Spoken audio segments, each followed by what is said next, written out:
Well, thanks very much, Anne. I think everyone might have just stopped about crying by the time I finish my speech, so yeah, cheers for that. I'd like to start as a tradition by thanking the bridesmaids, who I'm sure you'll all agree are absolutely stunning. As I say, I know it's a tradition, but I know firsthand from Luke and Mate that they're truly very grateful for your help, and as I said earlier, without you they wouldn't be here today, so okay, thanks very much. I'd also just like to say a special mention to Anne, in fact, and Laurie, who, again, as Luke said earlier, put on a epic hen-do, or hen-dos, some heard. I haven't stopped hearing about Barcelona since you got back, and I know May had the best time of her life, so thanks very much, Anne and Laurie. Now, there's no number of rehearsals you can do for a best man speech. Lord knows I've been trying a week and failing miserably. One of the things I was worried about the most, in fact, was how long to talk for. I've heard people talking for 10, 15, 20 minutes. And a wise man told me, actually, that you should only talk as long as the newlywed couple make love. So, I'll wrap it up there, ladies and gentlemen.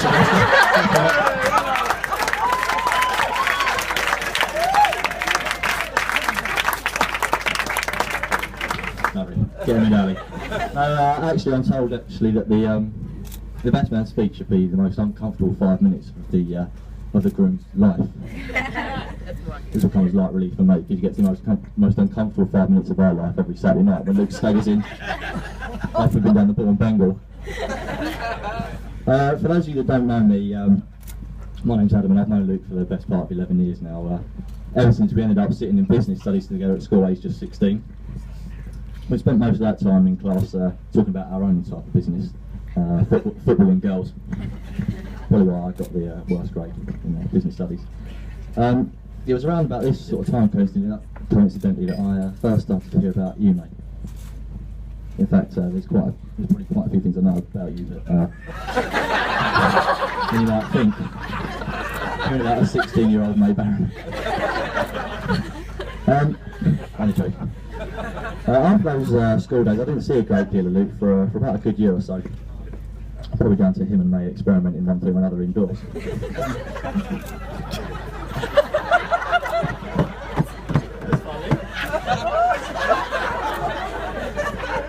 I seem to remember one story Luke telling me once, actually, that involved an unfortunate occasion with a man-made bedroom lock. Ring any bells, Luke? No. Yeah, what he actually did, you see, was unscrew the lock from his bathroom door. This is in his family home, by the way. An attempt, I say attempt, to fix it to his own bedroom door. God knows why. Anyway, that didn't go quite according to plan, and Luke's sister won't thank me for telling this story after what she saw when she walked in. Safe to say they weren't helping each other out with their homework.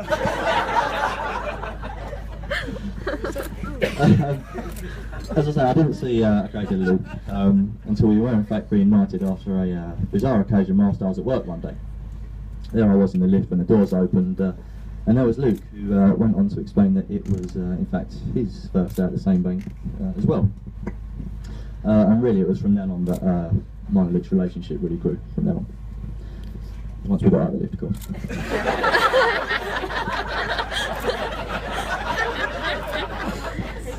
Since that moment and to this very day, we've spent many a beer-fueled night together out on the town, and we've had some truly great laughs along the way. I remember Luke telling me once, actually, after a night out, that he'd had his credit card stolen. I said, mate, you really should report that, you know. No, mate, no. I've only spending half what May does in the White Company and House of Fraser. It's supposed to be funny, guys.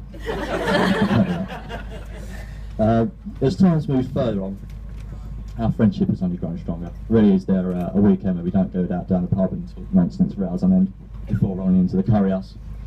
People that know us well still call me Luke, and similarly call Luke Adam.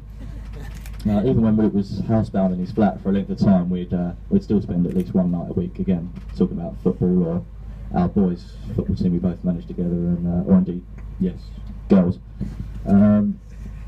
Thankfully, no, not this time. Not you this time, mate. In fact, we spent most of the time talking about the girl in the flat above. It's a little bit awkward as she's sat out in front of us. Sorry, Faye. Sorry, Lynn. Moving swiftly on now, there's it is true. It is true. Moving swiftly on now, there's not many things in life that Luke loves. At times it can be hard pushed to say something positive about anything. But if there's at least two things in life that Luke does truly love, firstly it would be his new wife, May Mitchell. May Mitchell. It's got a bit of ring to that, isn't it? May Mitchell. As long as you don't have kids and call them Phil and Grant, I think you're alright.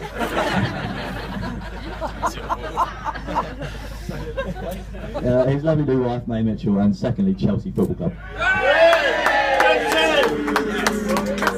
Champions! That's a good one, isn't it? Now, if I had to pick one of those things that Luke loved the most, obviously without any hesitation, I would say his lovely new wife, May Mitchell. In fairness, it's not a question that I'd ever asked personally, but now I think of it, I think he might have answered that question once himself. Oh. Anybody here on Twitter? Well, Luke sent a tweet once to his 1,000 or so followers, which I have right here. If I can ask my glamorous assistant, Mr. Charles Pickard, to stand up and read just a... Well, is there any young girls in the audience? Any old girls? So if I can get Charlie to read out the tweet. This is Luke declaring his love to his wife, May. So the highlight of my 2013 was the return of the special one, Jose Mourinho. Narrowly beats getting engaged.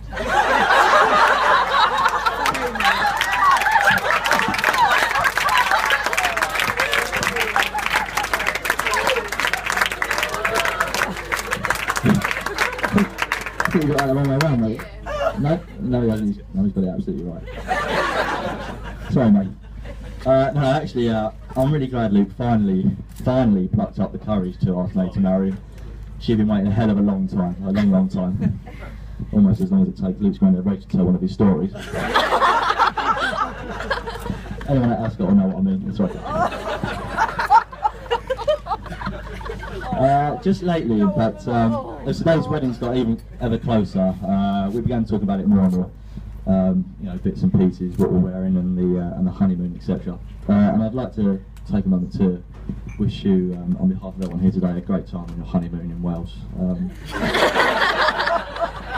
I'm sure you're looking forward to a fantastic time. It is Wales you're going to, isn't it? Not going to Wales? You're not going to Wales? No? All right. Funny, when I asked Luke, he said he'd have to bang her for a couple of weeks.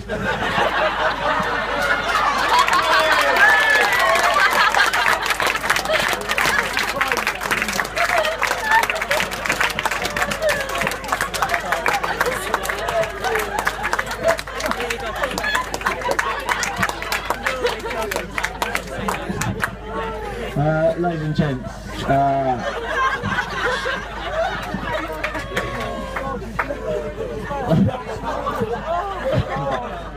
sorry guys. Ladies and gents, if I can be serious for just a moment. Sorry, I have to be serious for a short time. I'd like to thank Luke for asking me to be his best man. It's been an absolute honour and a privilege, and I couldn't be prouder of my best mate on his big day. I'm very lucky to have known both of you from once childhood sweethearts to now husband and wife. I really have nothing but admiration for you, mate, and I just want to wish you both the very happiest of futures together.